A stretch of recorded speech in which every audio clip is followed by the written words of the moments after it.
Our afternoon keynote address will be given by one of the leading scholars of American religion and one of the very small number of figures properly recognized as a founder of our field of interest, namely the study of new religious movements. This, of course, is J. Gordon Melton, distinguished university professor at Baylor University and author of over 35 books. You can find a lengthy list of Gordon's publications following links from our conference website. What you won't find, however, is a suggestion of the enormous influence that Dr. Melton has had on the development of scholarship on new religious movements. In fact, it's safe to say that were it not for him, the study of new religions would not have emerged from the shadows of cult studies and anti-cult polemics and into the mainstream of scholarship on religion.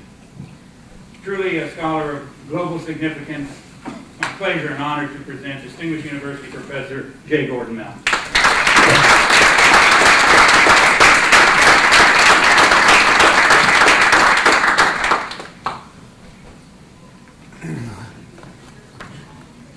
For most of my career, I have also been a Methodist minister.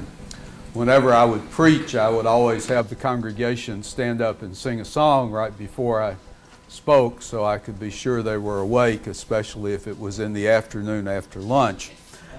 As I was listening to the last presentation, it occurred to me that we should probably stand up and sing the cultist anthem. Everybody hates me, nobody loves me, guess I'll go eat worms, big fat juicy ones, long slim slimy ones, worms that wiggle, you know.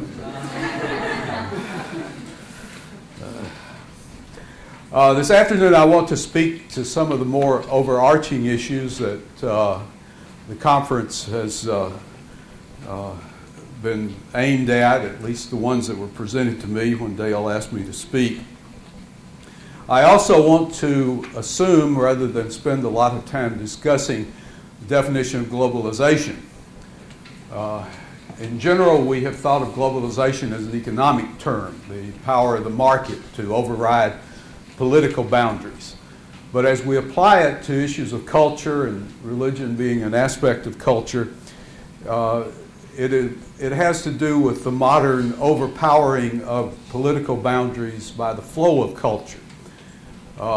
We have countries that are trying to keep religion out or keep it hemmed in.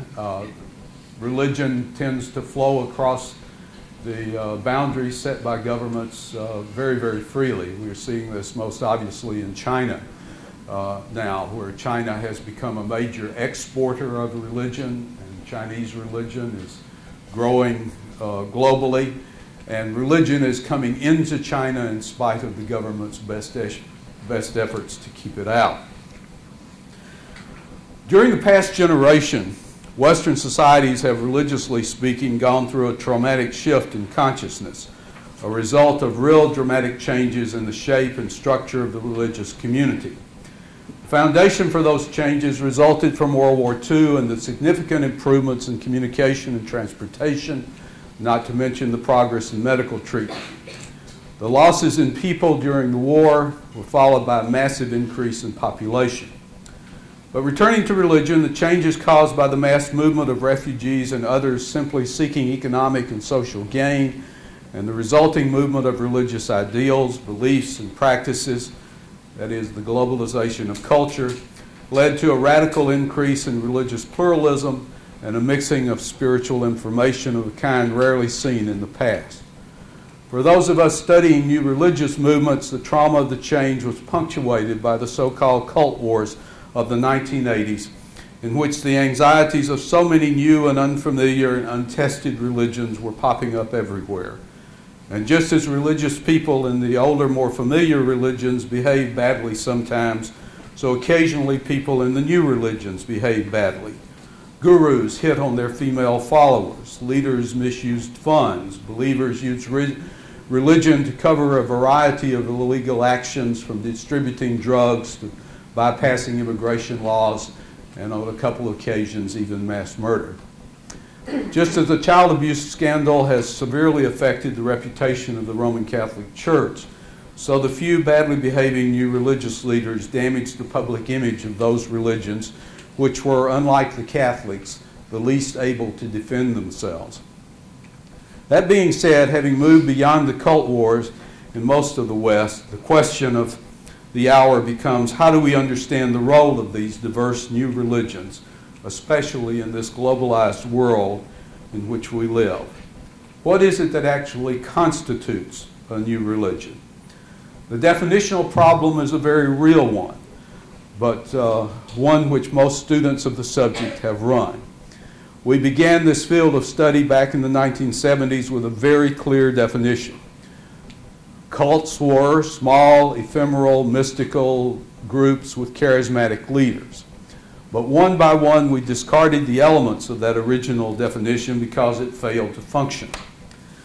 While most NRMs are small, some grew to become quite substantial international faiths, even new world religions. NRMs proved most durable. They did not die after one generation. Some were very mystical, but others were quite rational in their faith. And charisma as a category proved to be a swamp of sloppy intellectual thinking. The major problem new religions that we have in defining new religions is that they are defined more by what they are not than what they are. NRMs are defined not so much by what they believe or how they believe as by what they lack and what they do not possess. Let me very quickly suggest a way of understanding how NRMs fit into the overall religious life of the nation. In each country, one or a small collection of religious groups form the religious establishment of the nation. In the United States, 23 groups, Christian denominations, constitute that establishment. They are all Christian churches, and together they represent the consensus of the religious community. They cover the spectrum of contemporary Christianity, from the fundamentalist, the Bible Baptist Fellowship International, to the evangelicals, such as the Southern Baptists, to the liberal Protestants, United Methodist, from the most liturgical, Greek Orthodox, to the free churches of various kinds. These 23 denominations include in their membership 156 million members. Another way of saying that is that over half of the American population have chosen to be members of a limited 23 denominational groups. There are an additional 30 groups that are very similar to the big 23 and together include over 60% of the American public. That is to say that 60% of the citizenry belong to a mere 50 Christian denominations. The additional 900 plus Christian denominations and the 1,000 plus non-Christian groups, including all the new religions, constitute a mere 20% of the population. There are real limits to our pluralism. The established churches possess two important attributes. They dominate the religious culture and to a great extent dictate the direction that it will take. They decide which issues we will talk about, and they are the ones who have kept abortion, homosexuality, such issues on the front burner now for the last generation. And if they reach a consensus, can block, slow, or support social change. They also possess power and access to power. They are active in Washington and New York, the centers of political power and communication.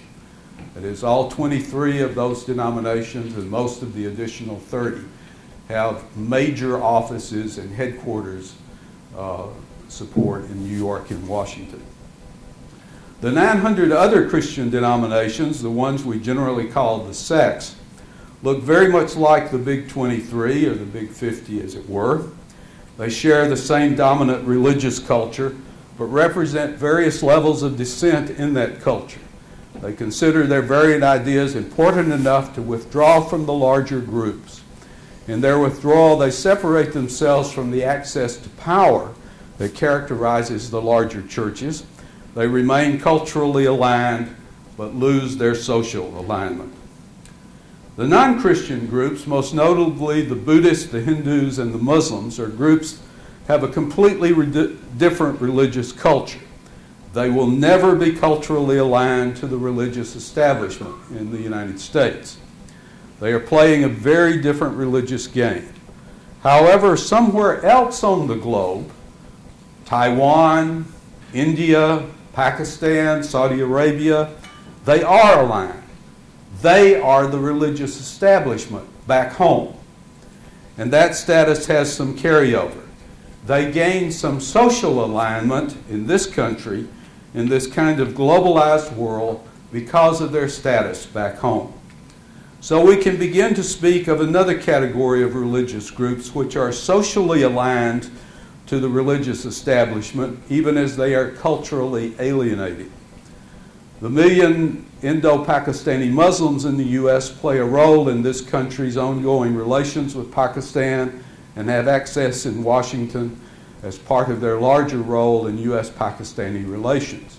At the same time, no one would call Chinese Buddhists, Indian Hindus, or Egyptian Muslims a cult, the derogatory label we use for most NRMs. So where does that leave the NRMs? You may already be ahead of me on this. NRMs are those groups that lack both cultural alignment to the establishment and a social alignment to the establishment. They are the alienated fringe. They do a different religion from that which dominates the country, and they have no access to power so that they can implement their program for the society. Included among the NRMs are Christian groups that have dissented so much in belief and practice from the general Christian consensus to be considered outside the fellowship. They may be radically unorthodox or hold to various odd practices or both that cause the mainstream of the Christian community to consider them as something other. Traditionally, Christian Science, the Mormons, the Jehovah's Witnesses have fit into that category. Today, it's the Family International, the Mormon polygamy groups, and the so-called New Age Christians that fit that category. By the way, the last time we looked, beginning of the last decade, there were 400 anti-cult groups in America. Of those 400 groups, 200 of them exclusively dealt with Mormonism. That is, they were set up to decry Mormon practices. They're the ones who demonstrate every day on Temple Square in Salt Lake, the like. Another 100 of them are exclusively dedicated to fighting Mormons and Jehovah's Witnesses. The other 100 anti-groups, much more general in their perspective. And of course, that's the way it should be. As you add up the membership of all of the small NRMs, there are Christian congregations that are bigger than all of them put together at times. Among the other religious communities are groups that also fall outside the consensus. There are Buddhist groups which deviate to the point that even fellow Buddhists have trouble recognizing them. The same with Hindus and Muslims. However, the main attribute that will allow an ethnic group to lose its social alignment is to become dominated by members of the general population. Ethnic groups, Chinese Buddhists, Pakistani Muslims, etc., retain their status by remaining confined to their ethnic community. As they proselytize in the general population, they will quickly come under scrutiny, as was so clearly demonstrated by the Hare Krishna movement. Hare Krishna movement is the dominant established religion in Bengal, for example, in Bihar, in India. But here begin to take in non-Indians into membership, become predominantly a non-Indian movement, and it became the real image of what cults were in the 1980s. As urban society developed and international relations evolved, societies with all four of the types of religious organizations we have described have begun to appear. Among the first was ancient Rome, which by the 3rd century BC was expanding through the Italian peninsula and engaging enemies from beyond their immediate neighbors. Rome was very intentional about its religion. It had a strong religious hierarchy built around the veneration of 3 main deities, Jupiter, Juno, and Minerva, and carefully sanctioned centers for the other main deities, about a dozen in number, which you all have learned to know and love. Each deities had their priest, and the priests were headed by priests who were equivalent to what we would call bishops today. And all of the priests were organized under a single figure called the Pontificus Maximus. Early in Rome's history, laws were passed that prohibited centers of any deity outside the Roman pantheon from being established within the walls of Rome. But as Rome grew, other religions arrived.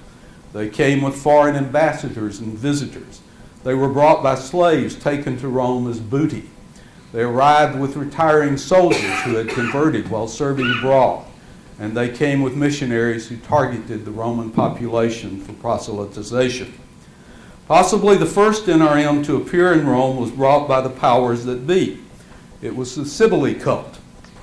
Cybele is a mother goddess from Asia Minor. She is represented not so much as a statue as you think of in most pagan deities, but by a meteorite that supposedly Zeus had dropped from the sky in one of his regurgitation days. Rome was fighting Carthage. The Roman Senate retired to the Jupiter temple and consulted the Sibylline oracles and said, what do we do about this? They said it would be nice to bring Cybele, the mother goddess, to Rome. So they dispatched people to a colleague in Asia Minor. They were able to get the meteor. They brought it in great ceremony to Rome and established it there, even built a special temple. Passed a law. Here's a foreign deity, but we're going to allow it to have a temple inside Rome. What they didn't count on, didn't know about, were the priests of Cybele, who liked to get themselves worked up into an ecstatic frenzy and castrate themselves in public, who dressed as women, walked around and acted in ways that the Romans knew was strange. They first passed a law, no Roman can become a Cybele priest. They were trying to be nice about it. But finally they began to have to suppress the group. It was just getting out of hand and they were doing too many un-Roman-like things. Then came the Dionysian cult, the god of wine, Greek god of wine. And the Dionysians started spreading, and the Romans didn't like these drunken orgiastic ceremonies they were holding, so they began to suppress them. And then the cult of Isis and Serapis came in from Alexandria. And this became a real problem because Isis became very, very popular in Rome. And people were putting up informal temples in Rome without asking permission. And so within a decade of the first Isis temple, the Senate began to pass laws, go tear that temple down, scatter the followers, get rid of them. The next group were the Mithrites. Mithra was an all-male cult, and it spread among the soldiers. And the soldiers returning from the wars wanted to continue their worship of Mithra that they had on the front lines. But they couldn't build their temples in Rome, so they had to build them in Ostia, the Roman seaport, down the river a little bit. Then came the Jews. Once Rome had conquered Judea, it brought a bunch of Jews in as slaves, as part of the booty from the fall of Jerusalem. And the Jewish religion began to spread. And of course the Christian religion began to spread among the Jews. First, they were the first converts in Rome. Around 40 AD, you got the Jews being banished from the city because they were proselytizing Romans. Well, it was the Christian Jews who were proselytizing Romans that got the whole Jewish community banished to Ostia. And then, of course, 66, Nero comes along and whops up on the Christians totally. Then it was the time for the Manichaeans. They became the next object. So Rome has this long history of persecuting the new religions in its midst, but wherever you had an urban society and any open space began to develop in the culture, new religions began to arise to fill that space.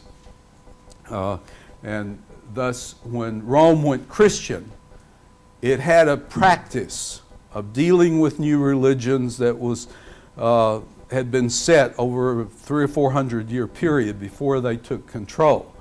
So Rome not only, Christian Rome not only turned on Roman paganism, it turned on all of the other religions that had come in.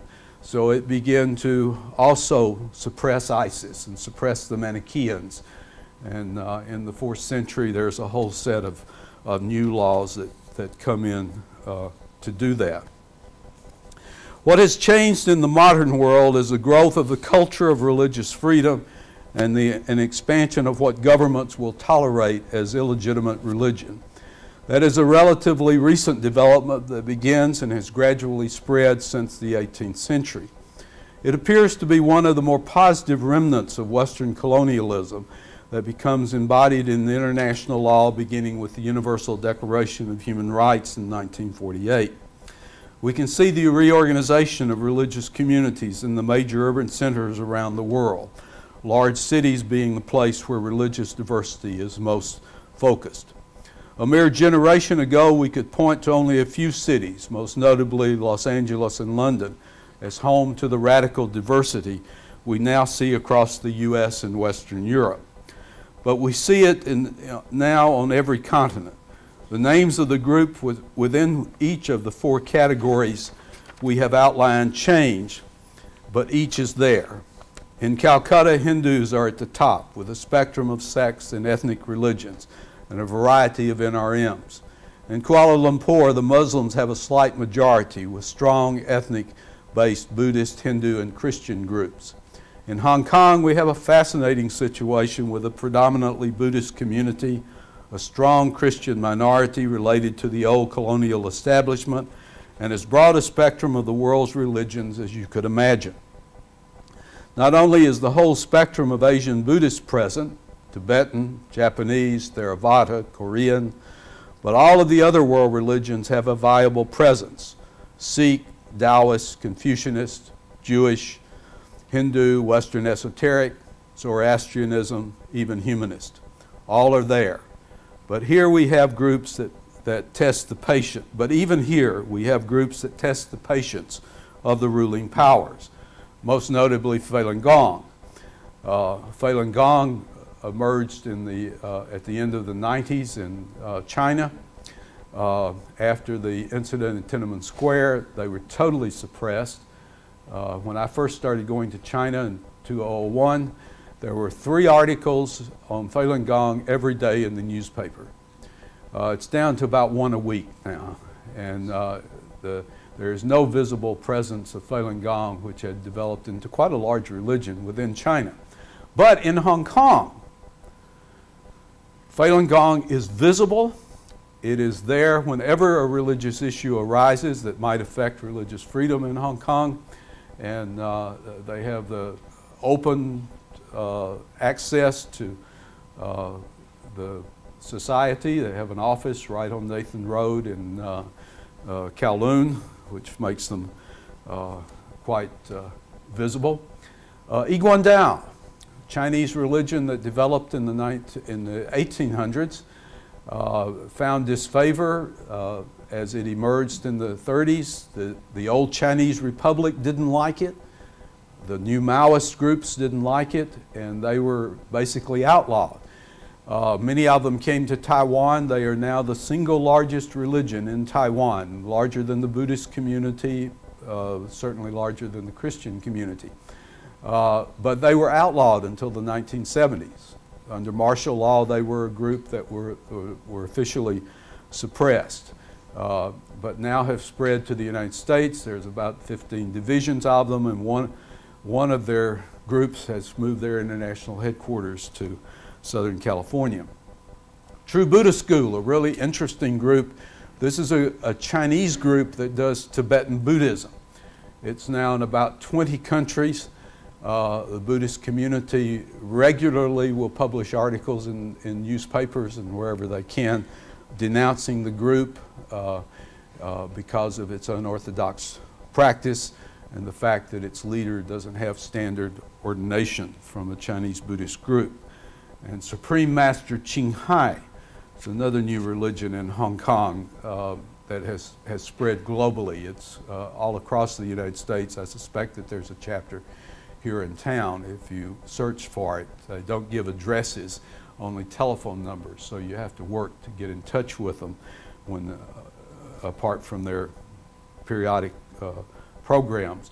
This is a Vietnamese leader who grew up mostly in Taiwan and actually got her training in India, in the Punjab, from a Sant Mat teacher. So what she's doing is turning out Punjabi Sant Mat teachings in a interesting context in Southeast Asia, and now increasingly on a global level. All four of these groups are formally outlawed in China, but all of them have been developing relationships simply because now the movement of so many Chinese outside of China for business purposes who pick up religion while they're out of the country. All four of them have large international organizations with members in centers throughout Southeast Asia, North America, Europe, and beyond.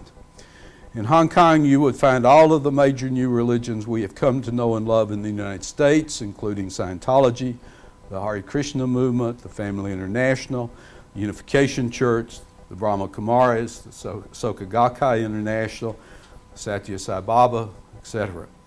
While all new religions generally begin with one group in one place, the open pathways of communications, transportation, and information flow available today make the possibilities of quick international growth quite possible. I first saw this when I was studying the Reiki healing movement.